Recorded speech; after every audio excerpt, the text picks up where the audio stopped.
I'm Niccolò Milanese. I'm one of the co-presidents of European Alternatives. I'm taking part because European Alternatives was interested in two things right from the beginning. One thing it was interested in was proposing alternative politics and culture for Europe.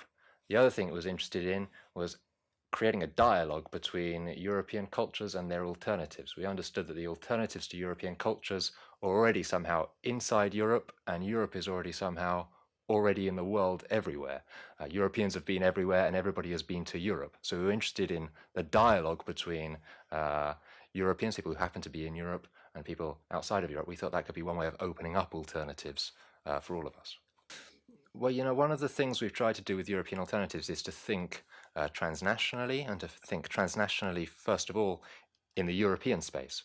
One of the things that's interesting with making a comparison between Europe and China is that Europe is a whole continent, China is a whole country, but they're around about the same size, at least in terms of territory, even though China's much bigger in terms of population.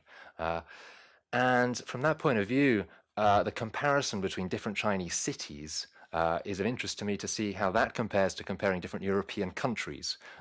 There are some Chinese cities which are already bigger than some European countries. So Shanghai, for example, is bigger in terms of population than Romania. And so looking at the ways in which identity is different between different Chinese cities. The cities are different, ways of participating in life are different. Is an interesting comparison to me with the situation in Europe. So that's really what I'm most excited about with this trip, is that we're traveling around to three massive cities, but nonetheless rather different cities in China, in Beijing, Shanghai, and Chongqing, and Chengdu actually. And I'm looking forward to be able to make the comparison, however quickly, between them and between what I know of Europe. Well, I don't want to think of it in terms of bringing gifts from Europe and getting exotic gifts from China, even if a lot of the history of the relations between the continents has been based on that. I really want to think of it in terms of individuals who have diverse histories and experiences, some of which, the majority of which might have been spent in China, some of which, the majority of which might have been spent in Europe. But already for the participants from Europe, not all of them have necessarily spent a lot of their time in Europe, or all their lives in Europe. And I think we're at a historical moment where we need to be starting to create links and projects which are not just about us and are not just going to last as long as we're involved in them, but are rather more sustainable than that. So really what I'm keen on is planting the seeds amongst the people that we come into contact with, the people on this caravan, anybody that we're able to touch, the seeds of future projects and collaborations, because I think that's the way of actually creating a new world. It's not about us just sharing experiences or giving each other things. It's about us really working together and deciding on the kind of world we want to create. Who knows which one's the most important, but nonetheless, I think that China is a kind of blind spot in European intellectual history. It's notable that almost all of the great philosophers and social thinkers in recent European history have wanted to deny China or think of it as a kind of barbarian space or totally outside of history, as Marx said and Hegel said before him.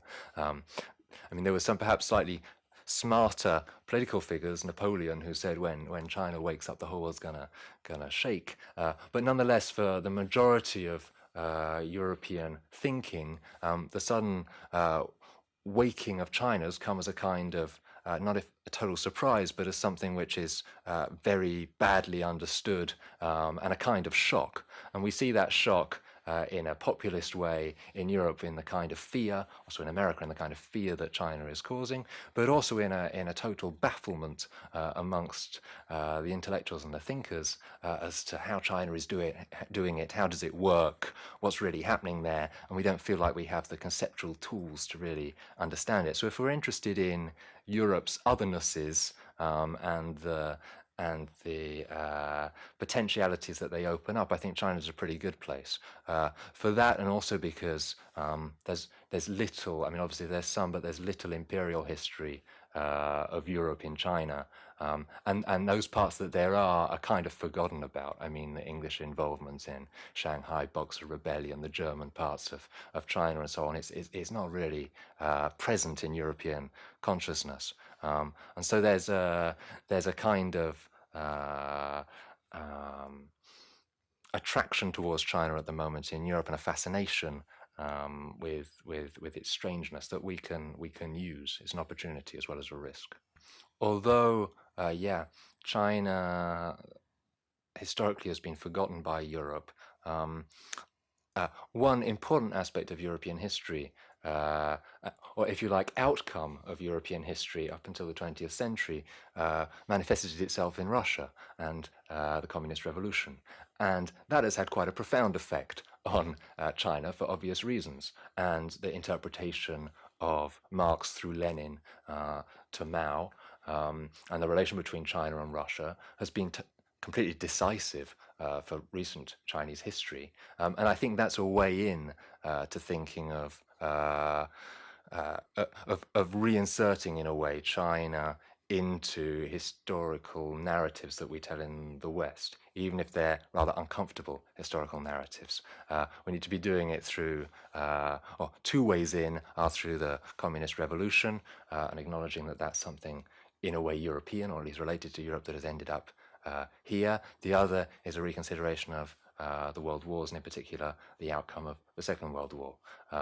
And some of the implications of that we're still seeing very forcefully in Chinese society at the moment. The conflict and tension with Japan is an outcome of the same historical moment as lots of the reasons which the European Union was created. And so this kind of question of nationality and reconciliation is still present and urgent here, and will have effects for all of us. And we need to be understanding it as part of the same process as the one that created Europe.